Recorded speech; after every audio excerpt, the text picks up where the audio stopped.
Hello YouTube, TheHolyHandGrenade here, and welcome. So yes, here we have it, the Black Prince. The very, very venerable Black Prince. I must admit, this is one of my favorite tanks in the game now. Just because, well, for a few reasons. One of which is that it has amazing armor. This thing is an absolute pillbox, and you can survive a lot of hits that most tanks at your tier would probably not be able to do so. Especially if you're getting shot at by tigers, panthers, and ISs. That is sort of it means instant death for any other tank except you. You actually can stop these shells by just the loads of armor on your tank, and that does create a few little problems. First off, you are extremely slow. Yes, at 17.2 kilometers per hour as your top speed, you are definitely going nowhere fast.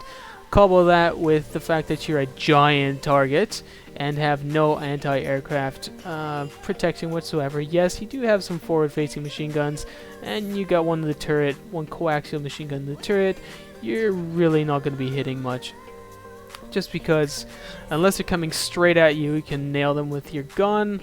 You're pretty much going to get bombed back into the Stone Age. But that being said, if bombs don't land close enough, as in right on top of you, you might actually survive them just because of the sheer amount of armor this thing has. Yes, minus maybe a track or two, but for the most part I've survived a lot of hits. But backtracking a bit, the gun. Oh my goodness. Yes, this crumpet throwing beast of a gun is the 17 pounder, but not only is it the 17 pounder of the Firefly legend, it's also got discarding sabot shells, which means you have way too much penetration for a gun at this tier, as in you are making Tiger tank drivers and IS drivers weep in misery and wallow in tears of frustration, seeing them getting penetrated over and over again through the mantlet and other very strongly protected, or I should say the most strongly protected hardpoints on Tiger and IS armor. You're going through turrets like no problem. You might get a little more frustrated as a Churchill driver trying to fire against IS-2s, and well, I should say Tiger 2s are the most cumbersome of targets I've been trying to penetrate, and of course other Churchill tanks that you'll encounter every now and then on the opposing team. But since I've been playing realistic, it's been mostly the whole world versus Great Britain, which means everybody is fighting the British tanks. Just because I think there's so many people playing British tanks now that they all clobber them together. But maybe they might fix that soon enough, and we'll have more realistic, historically realistic battles, quote unquote, having this in its proper setting, which would probably be, well, probably not Africa, because this never really saw combat in Africa, but maybe advance into the Rhineland and some more city maps where this thing actually excels at. But yeah, if you're gonna trundle this around a desert battlefield, good luck, because this thing is it just sinks. It's quicksand. Everything is quicksand to this. Unless it's really hard pavement, you're going nowhere fast, as I previously mentioned. But yeah, let's take a look into how this performs in game.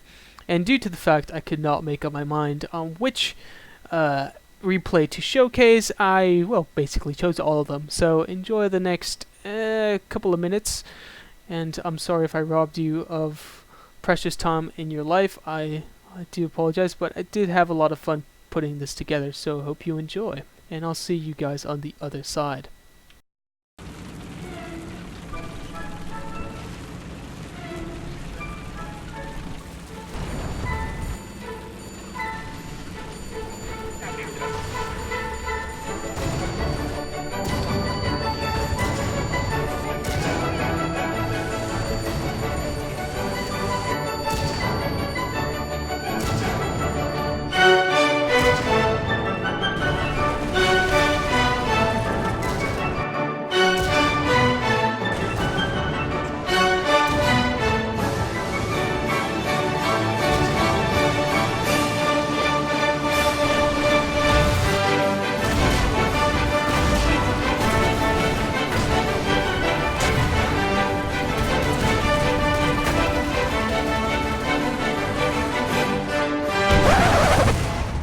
Stand aside, worthy adversary. 'Tis but a scratch.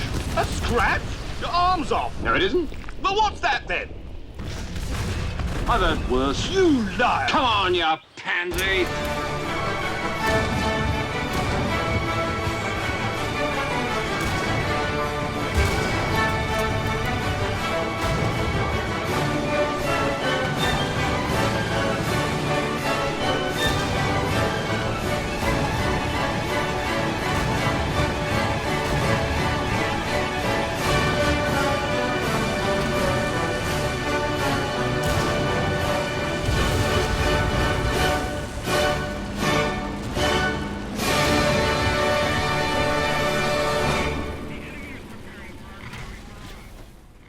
So how about that? Was that good or not? I definitely enjoyed putting that together, and it's all true. You do get tons of bounces, tons of kills, basically point and shoot with this gun. But yes, you can get taken out pretty easily if people flank you, or you are facing something with a little more hitting power, as in a Tiger 2's 88, or an IS-2, or what gun does the IS-2 have? I do not know that, so you're gonna bear with me in my ignorance as I no, back. There we go. So IS-2s, the very pesky IS-2 I always die to. Yes, has a 122mm D25T that can do a lot of damage, and yeah, that's the only gun I'm consistently dying to. And of course, KV2 shots, but I've been able to survive KV2 shots in this.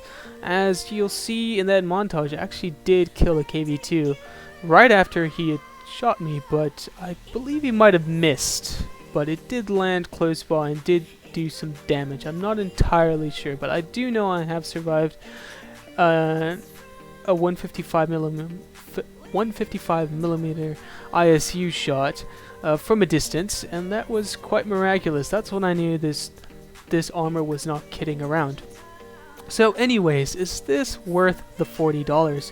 $40 is a lot of money, especially for a tank. And I was hesitant at first, and yes, I mean, $40 could get me fed for a week, but I decided to blow it on this tank and eat ramen for the next week and a half. So we'll not go into my diet choices, but yeah, sacrifice did pay off, I think, just because I was able to research basically all tier 2 and tier 1 and into tier 3 with that single tank. I've been using nothing more than the Black Prince and laughing my way through it. Yes, I do die pretty often, but it's usually through my own stupidity, but in the hands of a very capable driver that knows to stay back and just makes use of this vicious 17-pounder gun and it's discarding Sabo shells, you'll do just fine. The only thing you do have to watch out for, as I previously stated, was aircraft, because you have basically no anti-aircraft protection, so it's good if you're staying in close to an AA, or at least just with a pack of tanks you can support. So you're basically a support tank, and you can be the breakthrough tank if need be, and when you need to take the shots and have your team kill the enemy while they're all focused on you. So it's good for sitting on caps and capping away while you're bouncing shots left, right, and center, but being the center of attention is the strong suit of this tank, just because it's got very good survivability. So you guys will decide whether it's worth dropping money for this tank, but for one lucky viewer, one of the few viewers I still have left, you might be able to take one of these home. And the way to do that is you send me your best replay of you doing an absolutely outrageous, crazy thing. It can be one instance or just a whole game where you're just absolutely wrecking everybody. So send me an email to TheHolyHandGrenade@hotmail.com. You can check the description below for that email again. And you title your email as Churchill Contest, and please let me know what your in-game name is, and if there's a particular point in the replay you want me to look at, please provide a timestamp for when I should start viewing your replay. Also, just a little brief description of what ensues, if you can title it with a little funny phrase or a little quick sentence or a paragraph of what's going on in the match, I'll have a better idea of what to look for. Mind you, there are not a lot of people watching my channel, so you stand a better chance than not than actually getting this tank. So yeah, good luck to whoever might be the winner, and this contest is going to be going up until, I think it's going to be the 25th. Let's just do up until Christmas. So whoever wins is going to get a brand new Churchill for Christmas. I think that should be fitting. And stay tuned, because there are more contests coming up for an Achilles, a Firefly, and I think I'll toss in a Cruiser or two in there, and overall Golden Eagles, just to celebrate the relaunch of my channel and the fact that the Brits are here to stay, and they are coming in force with that beautiful tech tree you just saw. So stay tuned for more videos. Until then, I'll catch you guys in the sky or in the mud. Take care, guys.